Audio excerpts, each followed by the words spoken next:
हाय, मैं हूं आदित्य श्रीवास्तव और आप मुझे अभिजीत के नाम से जानते हैं। For more episodes of CID, subscribe to Sony Pal and hit the bell icon.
अब इस आग में कई लोग जलेंगे।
अबे अंधा है क्या? देख के नहीं चल सकता क्या? अंधा ही हूँ भाई। अरे अरे भाई सॉरी, मेरी छड़ी मुझे पता नहीं था। आपको ऐसे नहीं निकलना चाहिए, कहीं चोट लग जाएगी आपको। माफ करिए, पर मुझे ध्यान देना चाहिए। ठीक है, आराम से जाइएगा। जी जी। आप चले जाएंगे या मैं छोड़ के आऊँ? नहीं नहीं, मैं चला जाऊंगा। ठीक है, थैंक यू।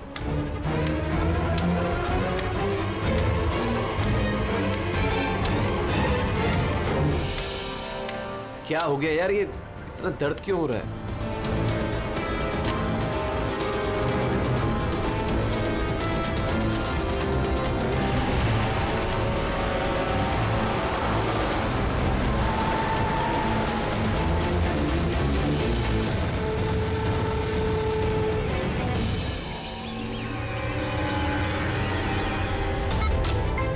कुछ नहीं होगा रमन, तुम्हें कुछ नहीं होगा। होल्ड ऑन रमन, पैर पकड़ो।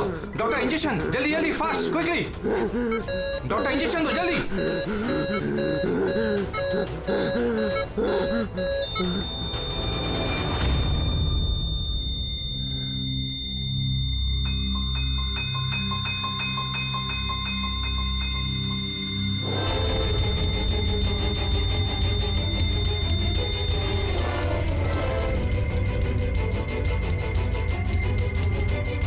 Oh my God, he's dead.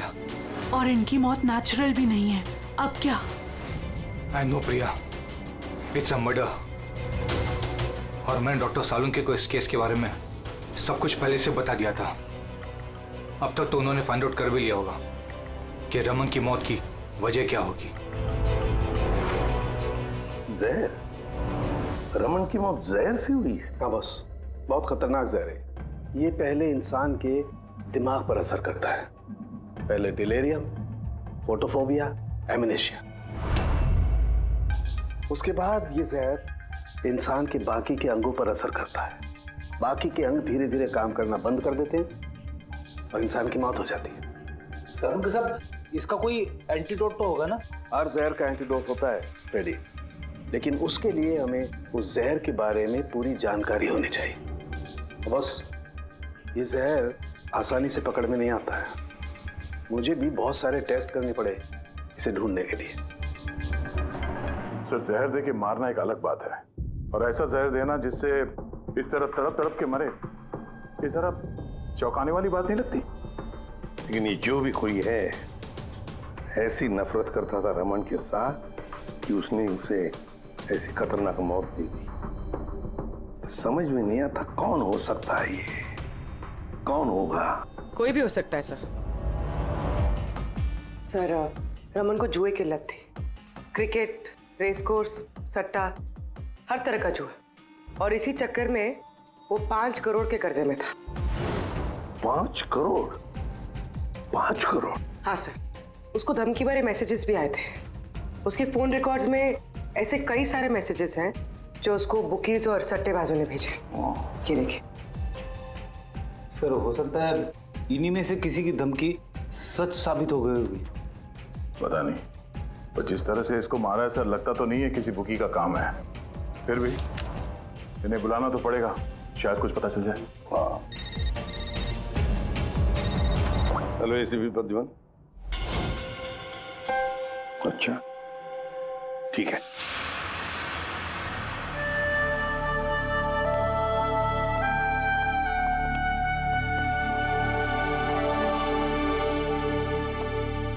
आप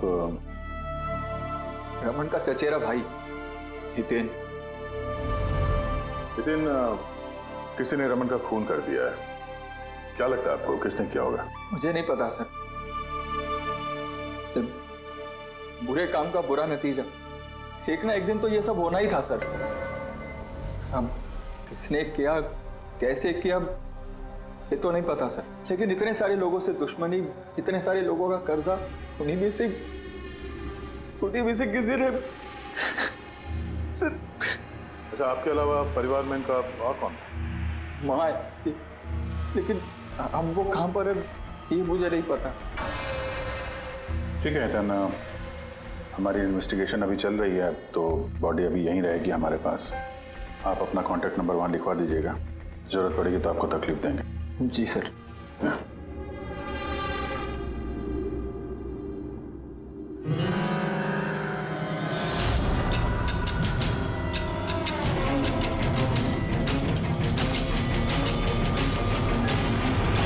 लगता उतना दुखी है नहीं जितना ही दिखा रहा है। हाँ, बॉडी ले जाने की जल्दी नहीं थी, जैसे ही बोला जाओ तो निकल गया। कोई पूछताछ नहीं कब मिलेगी बॉडी। गड़बड़ है, गड़बड़ है ये हितेन, बड़ी गड़बड़ है। ऐसे लग रहा था जिसे ये बात पक्की करने आया था कि रमन मरा है या नहीं। नजर रखो उस पर। रमन, रमन बेटा, रमन क्या हुआ बेटा? रमन।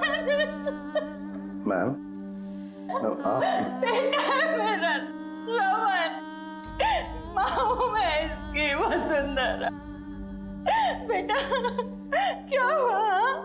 मैं तो तेरा इंतजार करती रही कि तू आएगा और मुझे घर ले जाएगा एक दिन, पर तू तो इतना दूर चला गया बेटा। रमन, तो आप अपने बेटे रमन के साथ नहीं रहती थी? जी नहीं सर। आप? सर मेरा नाम मदन है। भगवान, मुझे क्यों बिठा रखा यहाँ पे? उठा लेता मुझे ही। संभालो अपने आप को। और कितना रोग इस नालायक के लिए। इसको अपनी करनी की सजा मिली है। नहीं बेटा, ऐसा मत कहो। चाहे जैसा भी था, बेटा था मेरा। क्यों, ऐसा क्या किया था इसने इनके साथ? इन्हें अपने ही घर से बाहर निकाल दिया, सड़क पर छोड़ दिया अकेले। ऐसा क्यों? बोला माँ बहुत कर्जा है, घर बेचना पड़ेगा और मेरा खर्चा भी नहीं उठा सकता, इसीलिए मुझे छोड़ दिया। और फिर क्या करती सर, ठीक से दिखाई नहीं देता, कहाँ जाती मैं, पड़ी रही फुटपाथ पे, भूखी प्यासी बेघर बेसहारा। फिर शायद भगवान को दया आ गई और उसने उस फरिश्ते को भेज दिया। उसका चेहरा तो नहीं देखा मैंने, लेकिन उसने मुझे अपने साथ चलने के लिए कहा और मैं चली गई। एक बड़ा आदमी मुझे इसके पास ले गया। सर, दरअसल मेरी एक संस्था है, संयुक्त वृद्धाश्रम। हम वहाँ पर कोशिश करते हैं कि इन जैसे बुजुर्गों को घर जैसा प्यार और सम्मान मिल सके। माँ जी मुझे वृद्धाश्रम के गेट पर मिली थी एक चिट्ठी के साथ, जिसमें लिखा था कि इनका ख्याल रखना। बस उसी दिन से संयुक्त वृद्धाश्रम इनका घर बन गया। आज सुबह लैंडलाइन पे फोन आया कि इनके बेटे की मौत हो गई है। बस इनसे रहा ही नहीं किया। माँ है ना। मेरी आपसे विनती है, इसके कातिलों को छोड़ना मत सर, जरूर सजा दिलवाना सर, जरूर सजा दिलवाना। देखिए माँ जी, मैं आपसे वादा करता हूँ, हम रमन के कातिल को नहीं छोड़ेंगे, उसे कड़ी से कड़ी सजा दिलवाएंगे। आप प्लीज चिंता मत कीजिए। थोड़ा ख्याल रखिए अपना। मदन, इनका ख्याल रखना। और एक बात, किसी भी चीज की आप लोगों को जरूरत पड़े तो हमें जरूर याद करना। कमाल है। तारिका, हॉस्पिटल के डॉक्टर्स की रिपोर्ट के हिसाब से इसकी जांघ पर ये जो निशान है ना, ये या तो किसी एलर्जी का है या फिर किसी जहरीले कीड़े मकोड़े के डंक का निशान है।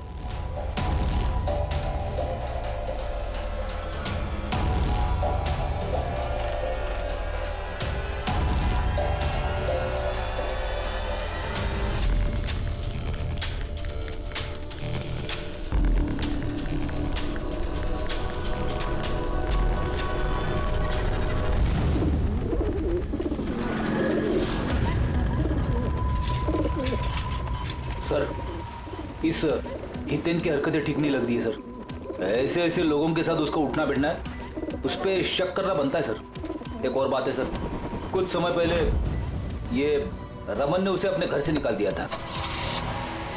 अब रमन के मरने के बाद वो उसकी प्रॉपर्टी हड़प करने की कोशिश कर रहा है सर। सर एक मिनट, यहाँ आएंगे प्लीज। सर इसके स्किन पे ना मुझे कुछ ये अजीब सा दिख रहा है।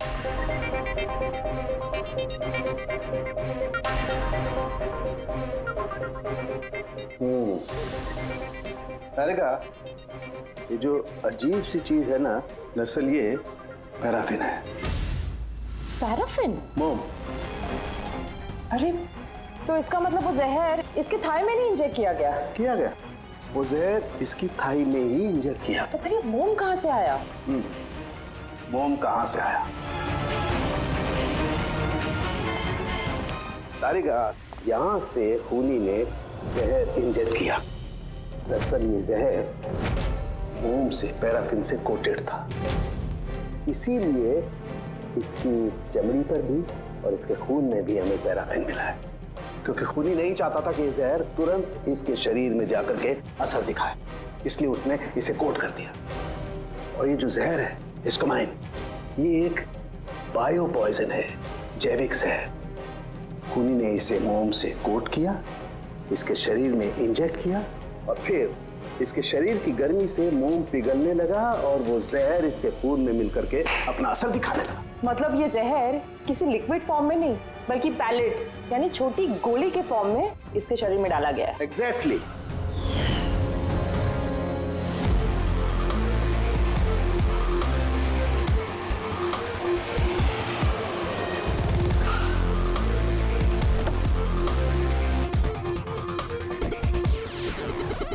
ये है वो कंस्ट्रक्शन साइट जहां पे रमन इंजीनियर था। उसके कोलीग बता रहे थे कि यहाँ से निकलने के बाद उसको कुछ पैर में तकलीफ हुई है। लेकिन यहाँ पे जो वर्कर्स काम करते हैं उन लोगों ने बताया कि जब तक वो कंस्ट्रक्शन साइट में था तब तक तो वो ठीक था। इसका मतलब जो भी हुआ कंस्ट्रक्शन साइट से बाहर आने के बाद हुआ, तो यहीं पे हुआ होगा। यहाँ पे तो फिर आसपास पता करते हैं, शायद किसी ने कुछ देखा। सर आप लोग चलिए, मैं जरा चाय पी के आता हूँ। मतलब चाय वाले से पूछ के आता हूँ, कुछ देखा है क्या? अभिजीत, ये बच्ची कंस्ट्रक्शन साइट के सामने अखबार बेच रही है, पूछते हैं उससे।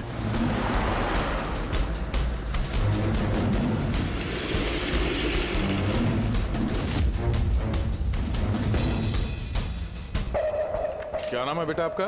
चुटकी। चुटकी। अच्छा बेटा जरा ये देखो, ये फोटो देखो ध्यान से। इनको जानती हैं आप, पहचानती हैं? हाँ, ये अंकल तो हमेशा मुझसे अखबार खरीदते थे, पर 3 दिन से ये नहीं आए। तो 3 दिन पहले आपने इस अंकल को यहाँ पे देखा था? हाँ, एक आदमी के साथ ये टकरा गए थे। इनको चोट भी लगी थी। वो आदमी बहुत अजीब था। अजीब मतलब? अबे अंधा है क्या? देख के नहीं चल सकता क्या? अंधा ही हूँ भाई।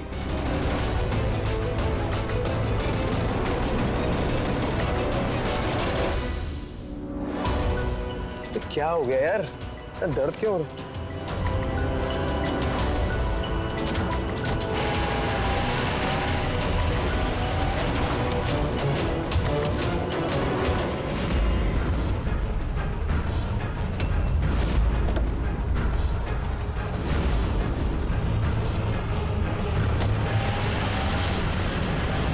तो अंधा नहीं था और उसी ने हमला किया रमन पे।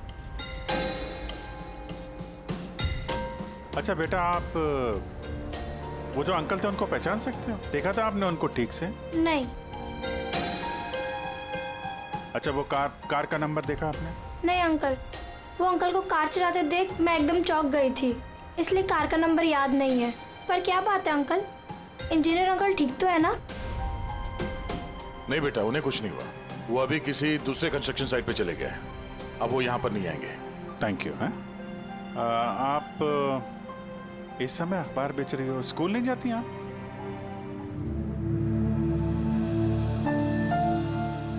क्या बात है, हैं? स्कूल तो जाना चाहिए।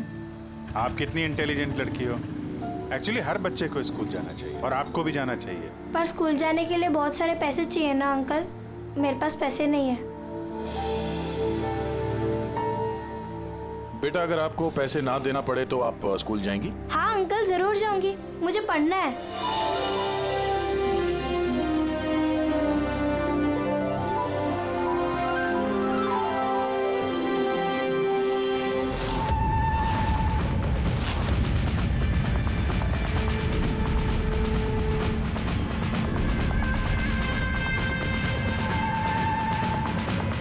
समीर, अब तुम्हारी बारी। हाँ बोलो। हाँ यार, तुम्हें एक बार में समझ में नहीं आता है। देखो, मैंने तुम्हें पहले भी कह दिया है कि तुम कुछ भी कर लो, मैं इस खंडहर के लिए एक कौड़ी भी खर्च नहीं करने वाला।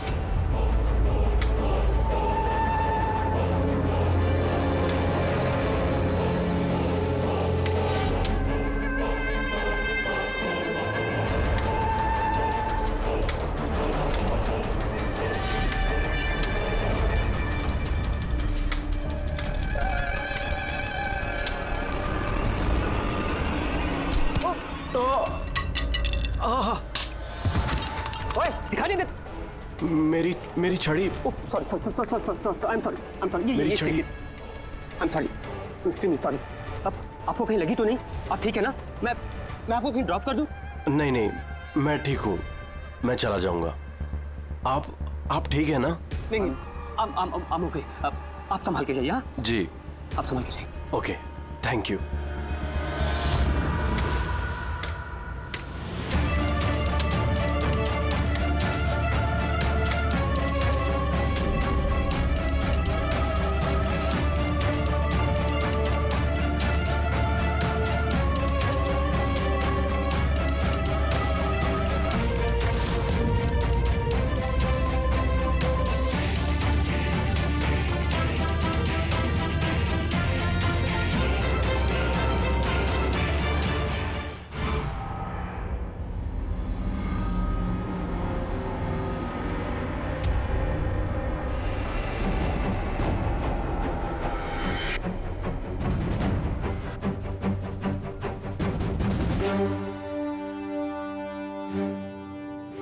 के क्या पता चला?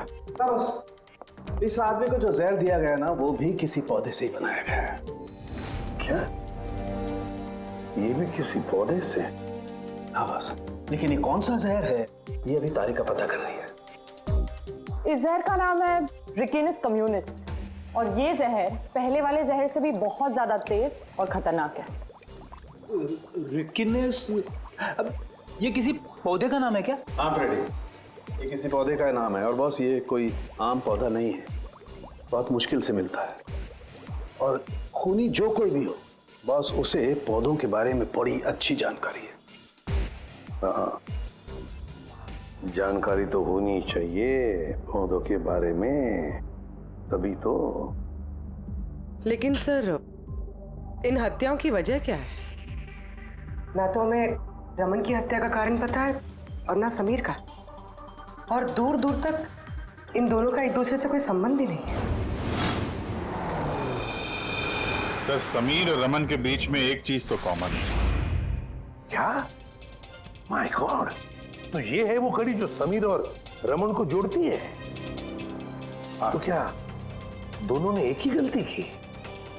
जी सर, रमन की तरह समीर ने भी अपने बूढ़े और कैंसर पेशेंट पिता को घर से निकाल दिया था।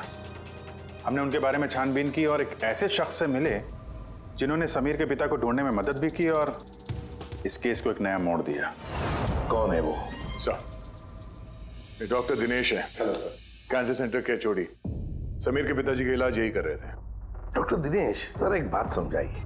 समीर ने अपने पिताजी को घर से बाहर निकाला था, तो फिर ये समीर के पिताजी आपके यहाँ कैसे पहुंचे, आपके कैंसर सेंटर में? किसी ने उन्हें हॉस्पिटल पहुंचा दिया था। मैं हॉस्पिटल पहुंचा ही था जब मैंने इनको देखा। ये चेयर पे बैठ के कुछ बड़बड़ा रहे थे, हाथ में लिफाफा था। मैंने पूछा कि कौन है, लेकिन इनको कुछ याद नहीं था। मैंने उनके हाथ से लिफाफा लिया। पैसों के अलावा उसमें एक चिट्ठी भी थी। उसमें लिखा था कि इनको कैंसर है और हम इनको अपने यहाँ एडमिट करके इलाज शुरू करें। एडमिशन के लिए डिपॉजिट की रकम लिफाफे में है और इलाज के पैसे भी हॉस्पिटल के अकाउंट में ट्रांसफर हो जाएंगे। उनकी उम्र और हालत को देखकर मैंने उनको एडमिट तो कर लिया, पर मुझे चिंता थी अगर पैसे ना मिले तो। लेकिन भगवान का शुक्र है, अगले ही दिन इलाज के पूरे पैसे 10 लाख रुपए हॉस्पिटल के अकाउंट में ट्रांसफर हो गए थे। 10 लाख रुपए? किसने ट्रांसफर किए? सर 100% खूनी ने दिए होंगे।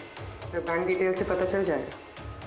पता चल गया, एक्चुअली पैसे समीर की वाइफ रत्ना ने दिए थे सर। ये सब मेरी गलती है सर। मेरी वजह से समीर की जान चली गई। मैंने ही उसे उकसाया था। पिताजी की देखभाल में काफी प्रॉब्लम हो रही थी और सारी प्रॉपर्टी और सब हमारे नाम पर हो ही चुका था, तो मैंने समीर को कह के पिताजी को घर से निकलवा दिया। शर्म नहीं आती तुम्हें? समीर के पिता तुम्हारे भी पिता समान थे, उनको ही घर से निकाल दिया। ये सब करने के बाद फिर उनकी इलाज के लिए 10 लाख रुपए क्यों दिए? मुझे किसी ने धमकी दी थी सर कि अगर पिताजी के इलाज के लिए 10 लाख रुपए नहीं दिए तो वो समीर को और मुझे मार देंगे। सर, मैंने उन्हें 10 लाख रुपए दे दिए, फिर भी उन्होंने समीर को मार दिया। और अभी भी कहा है कि अगर हर महीने पिताजी के इलाज के लिए 50,000 रुपए नहीं दिए तो वो मुझे भी मार देंगे। किसी पे शक है तुम्हें? नहीं। उसके बारे में कुछ याद है? उसकी आवाज, उसका लहजा, कुछ भी? कुछ भी याद नहीं। सर प्लीज मुझे बचा लीजिए। सर, मैं मरना नहीं चाहती। सर, मैं पिताजी को घर ले आऊंगी। मैं उनकी पूरी देखभाल करूंगी, पूरी कोई तकलीफ नहीं होगी। सर, आप प्लीज मुझे बचा लीजिए। घबराओ मत। सर, प्लीज मुझे बचा। कुछ नहीं होने देंगे तुम्हें हम। तो भी जिस नंबर से इसे धमकी भरे कॉल आते थे, वो नंबर ले लो और पता करो कहाँ का है। आप चलिए।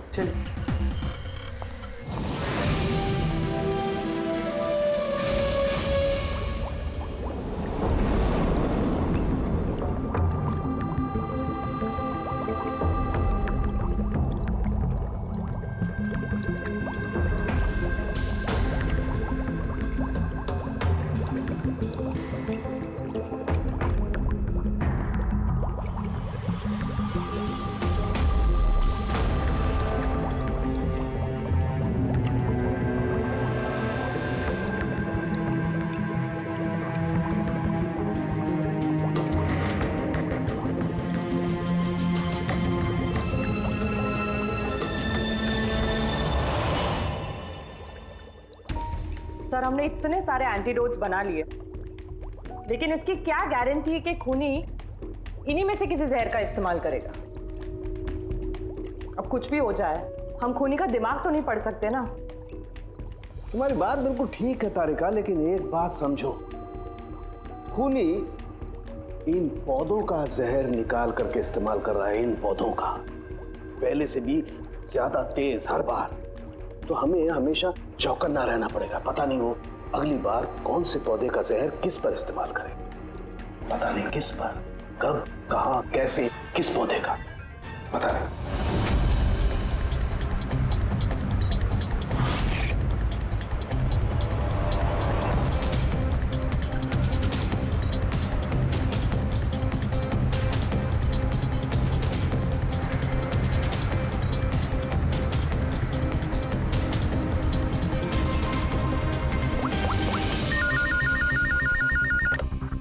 हेलो। हाँ पूर्वी बताओ। सर वो फोन बूथ जहाँ से कातिल ने रत्ना को धमकी भरे कॉल्स किए थे, वो ये भाईंदर रेलवे स्टेशन के पास है। Bhayandar railway station? वहाँ तो बहुत भीड़ भाड़ रहती है। जाहिर सी बात है उसने ब्लाइंड मैन के भेस में तो किया नहीं होगा, थोड़ा मुश्किल है पता लगाना।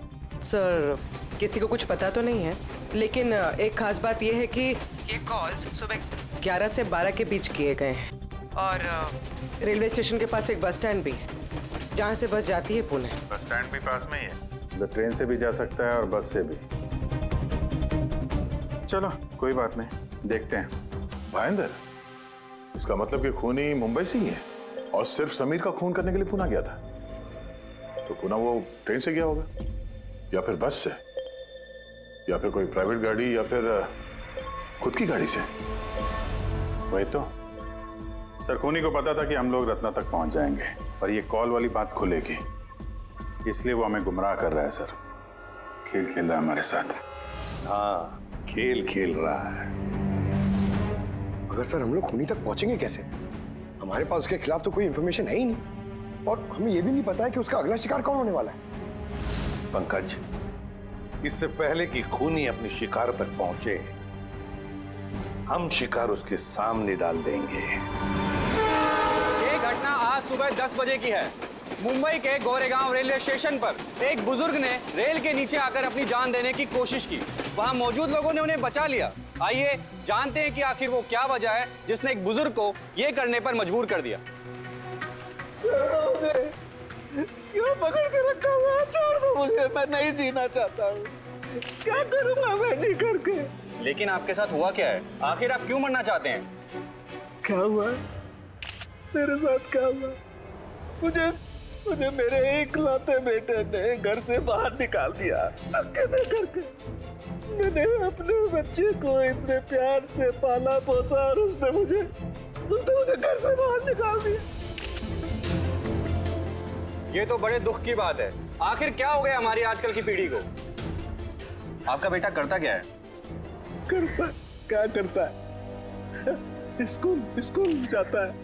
टीचर है? नहीं, पढ़ता है, स्कूल में पढ़ता है। अभी 8 साल का ही तो है। जी क्या कहा आपने? क्या कहा मैंने? आपका बेटा कितने साल का है? कितने साल का है?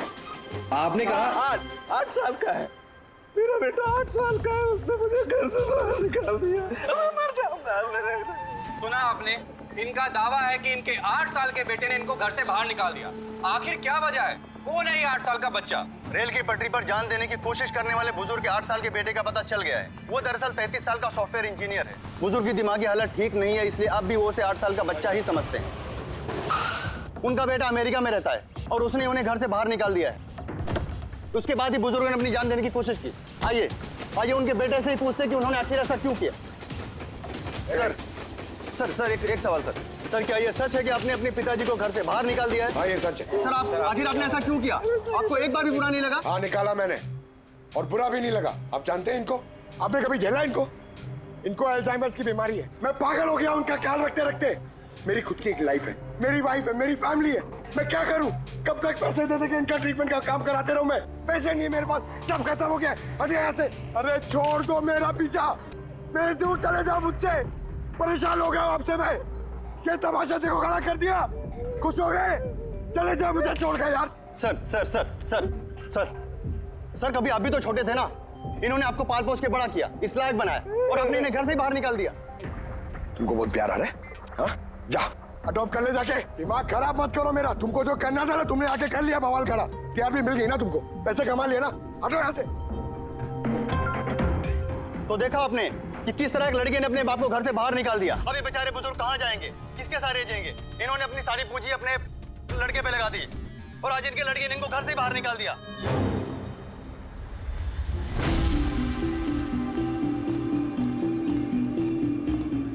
बड़े बच्चे गुब्बारे गुब्बारे ले लो जल्दी। गुब्बारे वाला गुब्बारे ले लो। अरे बेटा गुब्बारे गुब्बारे गुब्बारे ले लो। गुब्बारे वाला गुब्बारे ले लो। गुब्बारे गुब्बारे ले लो। गुब्बारे गुब्बारे ले लो बेटा। गुब्बारे गुब्बारे ले लो। गुब्बारे गुब्बारे वाला गुब्बारे गुब्बारे ले लो।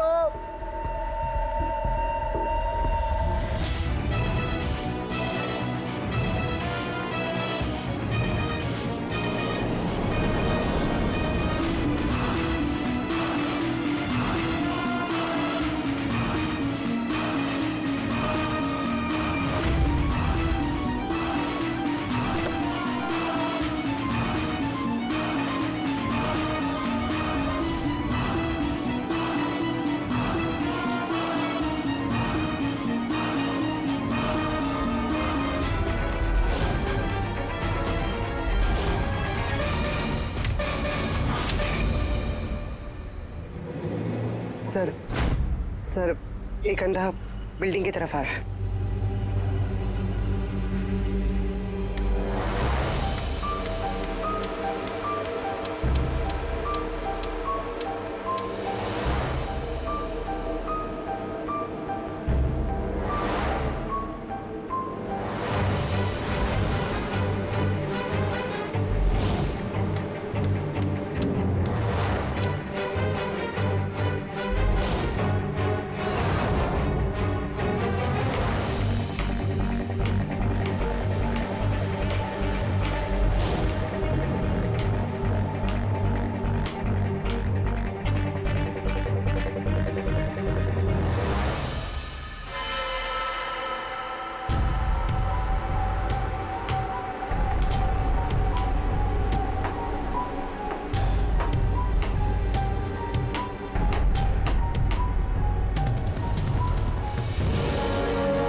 इतने सारे लोग?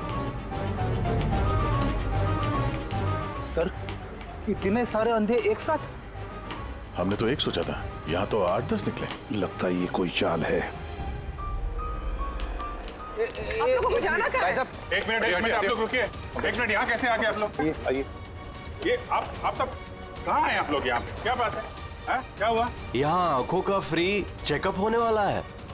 संपत है आप? संपत? उसने ही बुलाया था हम लोगों को। देखिए यहाँ पे ऐसा कोई शिविर नहीं है।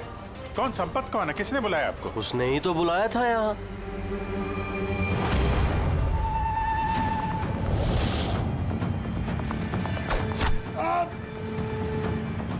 पंकज पंकज क्या हुआ? पंकज वो रहा, पकड़ो उसे। छोड़ना नहीं।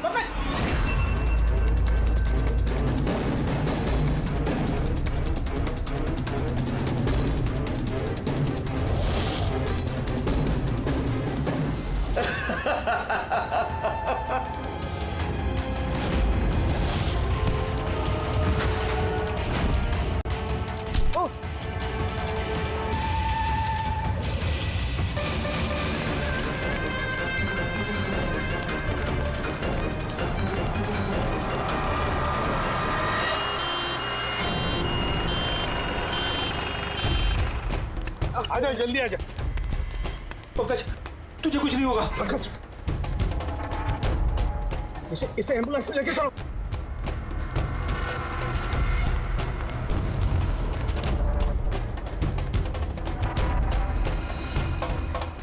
पंकज, पंकज, तुझे कुछ नहीं होगा। पंकज, तारिका, ये लो, इससे जहर का पता करो। अगर जहर का पता नहीं चला तो हम एंटीडोट नहीं दे पाएंगे। मेरी बात सुन रहे हो तुम? सुना नहीं है पंकज, आंखें बंद मत होने देना। आदिश, हमारे पास इसका एंटीडोट हो, वरना हमें इसे हॉस्पिटल ले जाना पड़ेगा। एंड आई एम श्योर ये वाला जहर पहले वाले जहर से बहुत ज्यादा स्ट्रॉन्ग है। तारिका, एक काम करो, नेशनल बायो सेंटर को फोन करो और उसे लाइन पर रखो।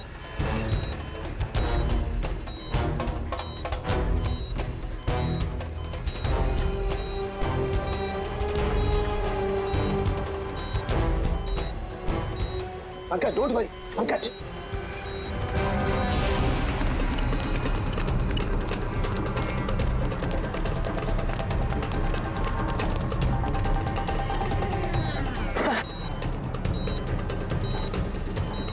ओह माय गॉड, ये नहीं हो सकता है। और सूत्र तो जहर ही बदल दिया। लेकिन सर, हमारे पास इतने सारे एंटीडोट्स हैं, कोई ना कोई तो काम करेगा ना। कोई काम नहीं करेगा बॉस, ये पौधे का जहर ही नहीं है, उसने जहर बिल्कुल बदल दिया है।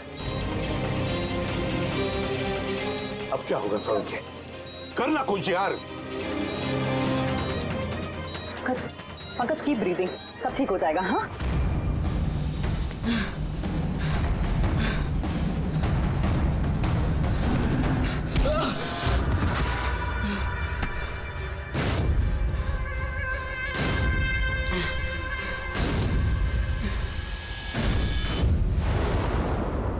सर, मेरा नाम मदन है। तुमने क्या ये सब? क्यों पड़े हो मेरे पीछे? मैंने जो किया सही किया। लोगों की जान लेना सही है? मैंने सिर्फ बुरे लोगों को सजा दी है सर। जो लोग अपने माँ बाप का ख्याल नहीं रखते ना, उनको इस दुनिया में जीने का कोई हक नहीं होता। जब मेरी माँ की मौत हुई थी तो मेरी दुनिया उछल गई थी। उसी वक्त मैंने इस संयुक्त वृद्धाश्रम की शुरुआत की थी। सर, वहाँ पर जितने भी बुजुर्ग माँ बाप आते हैं ना, सब अपने बच्चों के सताए हुए होते हैं। ये देखकर मेरा खून खौल जाता है। मैंने उसी वक्त ये फैसला किया था कि मैं इन सबको सबक सिखाऊंगा, इसीलिए मैं मार देता हूं इनको। क्या गलत किया मैं? सर, कुछ करो सर। कुछ नहीं कर सकते जब तक उस जहर का कंपोजिशन नहीं पता लगेगा। फ्रेडी, हम कुछ भी नहीं कर सकते। अगर इसे गलत एंटीडोट दे दिया तो ज्यादा खतरनाक होगा यार। सर, पंकज की हालत तो बिगड़ती जा रही है। सर, पल्स गिर रही है, हॉस्पिटल ले जाना पड़ेगा। हॉस्पिटल जाके कुछ नहीं होगा, हमारे पास इतना वक्त नहीं है तो वहां जाकर टेस्ट करें। मुझे इस जहर का नाम चाहिए यार। पंकज, हेलो। हाँ सर, हाँ सर, पकड़ा गया। सर, खूनी मदन है। हाँ, जहर हम पता करते हैं। कभी पता नहीं चलेगा तुमको, कभी पता नहीं चलेगा तुम लोगों को। उसने भी पापा को सताया। मदन, गाड़ी! Oh no!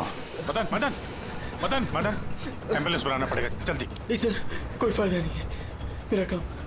मेरा काम हो गया है। नहीं मदन, मान लिया तुमने उन लोगों के साथ जो कुछ भी किया, मान लिया, लेकिन तुमने जिसे वो जहर चुबाया है वो बेगुनाह है, निर्दोष है, उसने कुछ नहीं किया। वो जहर कौन सा बताओ? हाँ? BTX। सब, उस जहर का नाम BTX है। सड़के, जहर का नाम है BTX। पंकज, जागते रहना, कुछ नहीं होगा, आंखें बंद मत होने देना। मदन, बस हो गया, you'll be all right। बस, अब पंकज को कुछ नहीं हो सकता है, कुछ भी नहीं। Welcome my boy. घबराओ मत, कुछ नहीं होगा तुम्हें। तुम आदमी अच्छे थे मदन, लेकिन तुमने जो किया वो सही नहीं था। ये तो चला गया अभिजीत, पर चाहे कुछ भी हो जाए, इसका वो वृद्धाश्रम बंद नहीं होने देंगे। For more updates, subscribe to our channel, click the show links and enjoy watching the videos.